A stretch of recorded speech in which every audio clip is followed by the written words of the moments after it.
Hi, I'm Jane. I'm one of the run testers and I'm here to talk about the new Garmin Forerunner 965. I've been running with this watch for about a week now. Had a little bit of time off in the middle because I caught COVID, but I've done about a run a day with it. So I've kind of done a week of testing. This is my first look, my first kind of early verdict. We'll obviously be doing a lot more testing with a lot more of us once we've got our hands on more watches, but this is my first look. So let's get into it.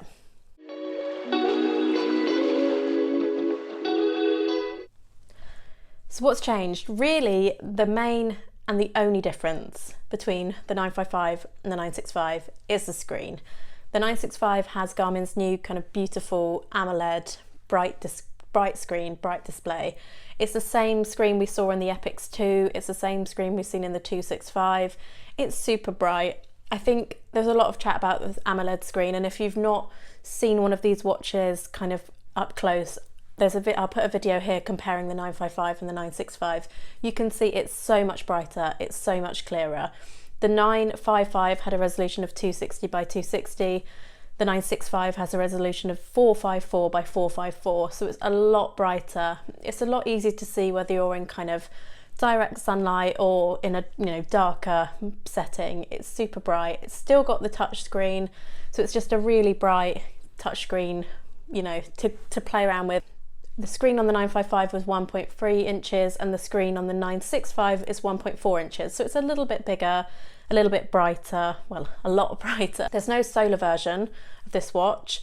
The 955 obviously came in the 955 regular and the 955 solar. The solar having a longer battery life because it's using charging from the sun. The 965 doesn't have that because of the AMOLED screen. So it has got a little bit less battery life. We'll get onto battery life later in this, but the battery life is a little bit less than the 955. But apart from that, really, it's the same watch. The 955 was only released 9 months ago and is Garmin's kind of premium forerunner. When we're talking about what's new in the display, it's also worth noting that the bezel on the 965 is made from titanium. The bezel on the 955 wasn't. It was made from kind of a reinforced plastic, I guess. And it comes, you can get it in this kind of grey titanium or more of a like silver titanium. So that is new. The button, the start and stop button is also new. It's slightly bigger. It's the same, they've done the same on the 265. It's kind of, and it does make a difference. It's easier to press, it's a little bit bigger. And I think if you're ever kind of confused at what button, when you're mid-marathon and everything feels too much and you want to try and lap your watch and then you accidentally stop it, this will hopefully stop you doing that because it does look different to the other 4 buttons on the watch. So it's got the same Elevate V4 sensor on the back as the 955 and most of the newer Garmin watches. Still doesn't do ECG, but apart from that, you can track your sleep, you can track your heart rate, you can track just about everything using this. But the same sensor, as I said, it's the same watch underneath as the 955.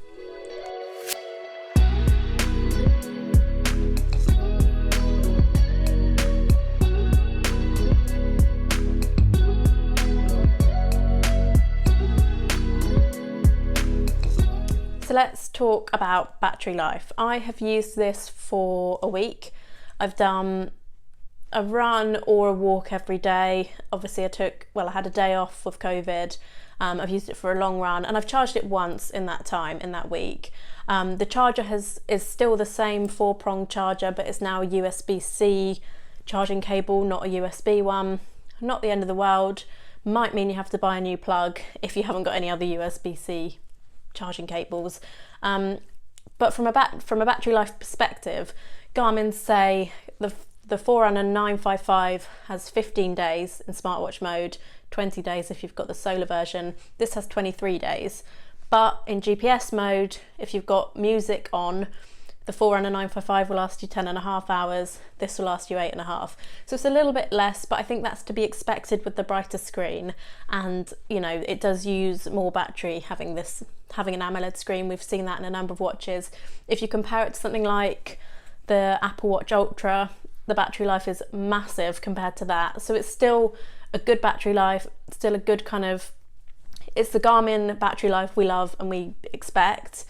with a brighter screen. But yeah, I've charged it once, it fully charges pretty quickly, and yeah, not had any issues with the battery life, but it is a little bit less than the 955.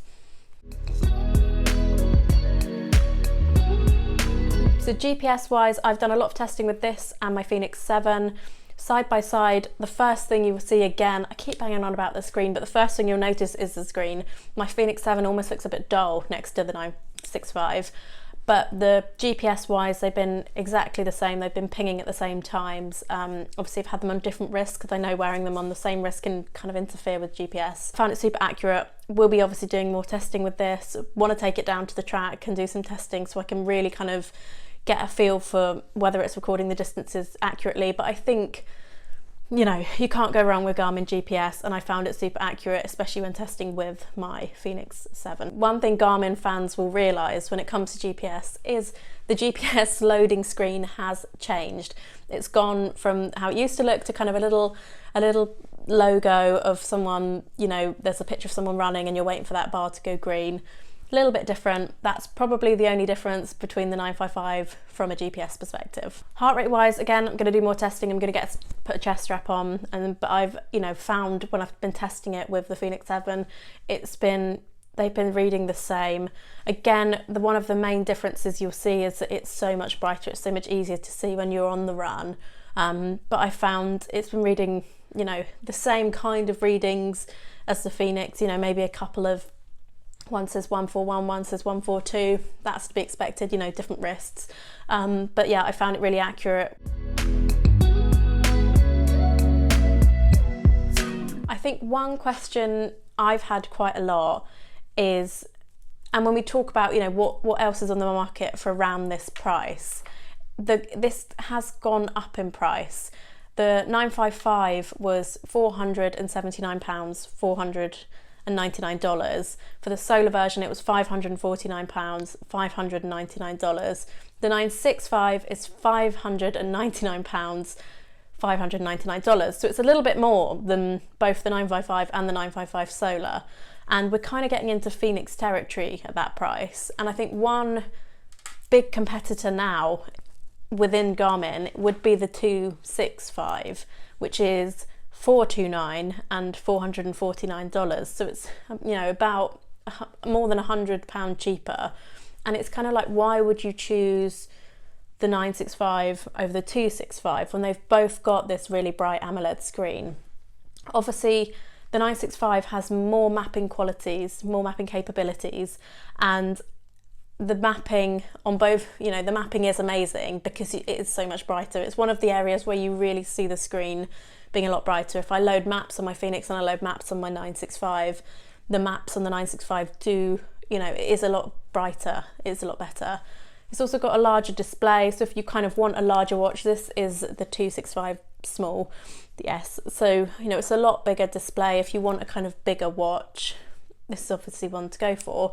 And it has some more high-tech training features, I guess, like stamina, like Climb Pro, like the training load ratio and chronic load.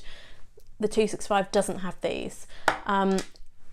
The real question, I guess, is whether you'll use those features. I think one thing Garmin does is they jam-pack their watches with every feature you could ever need. And the reality is runners probably use about 10% of them. So I think if you're not going to use stamina, you're not bothered about training load ratios and things like that, save your money and buy the 265. It's beautiful. It's still got this same bright screen and it's a little bit more affordable than the bigger 965. One thing with the chronic load, it is a new feature on the 965, which we will be drilling more into in the review, but it will be rolled out to the 955 and the Fenix 7 soon.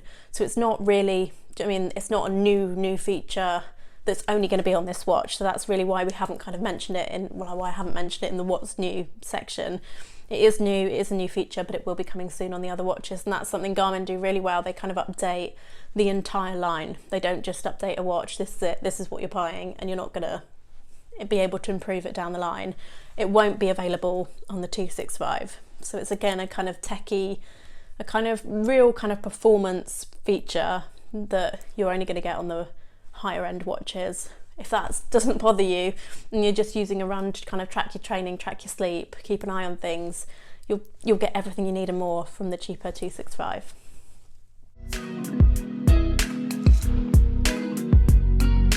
Early verdict. After a week of testing, this is a beautiful watch. There's no doubt about it. I've loved testing it. I love how bright the screen is. I think from a smartwatch perspective, the brighter screen makes it feel more premium. When you're scrolling through the watch and you're using the watch, it does feel more premium, it does feel a lot brighter. If I put it on next to the Ultra or my Apple Watch A, it's the same kind of brightness that we've kind of come to expect from smartwatches, I think, on the market. That said, would I upgrade to this if I had the 955 or the Phoenix 7 on my wrist? Probably not. Unless you're really, really obsessed with the screen, unless you've kind of seen someone wearing the Epics and you think, oh gosh, I wish my running watch was that bright. Of course, the screen is amazing, but there's nothing else new here. There's not, like I said, there's not the kind of cooling functions of the Venue 2. There's not the flashlight of the Phoenix 7X. There's nothing else new on this watch other than the screen. And I think if you bought the 955 within the last 9 months, or you've got the Phoenix 7, you're probably not missing out on a lot of new features here. You're just missing out on a brighter screen. And whether that's worth the extra money, it's a completely personal opinion. To me, it probably wouldn't be. But that said, it is a wonderful watch. I'm looking forward to doing more testing in it, but I think right now, if I had to pick between the two, I'd probably save, I can't do that maths, 599 to 429. I'd save over £100 and buy the cheaper, the 265, because it's still got the same beautiful screen. And I don't know, I just don't think this is bringing that much more to the table right now. That said, it's still a beautiful watch. I've enjoyed running with it. It's got everything you could ever need from a running, tracking, training perspective. And yeah, more testing will be coming soon.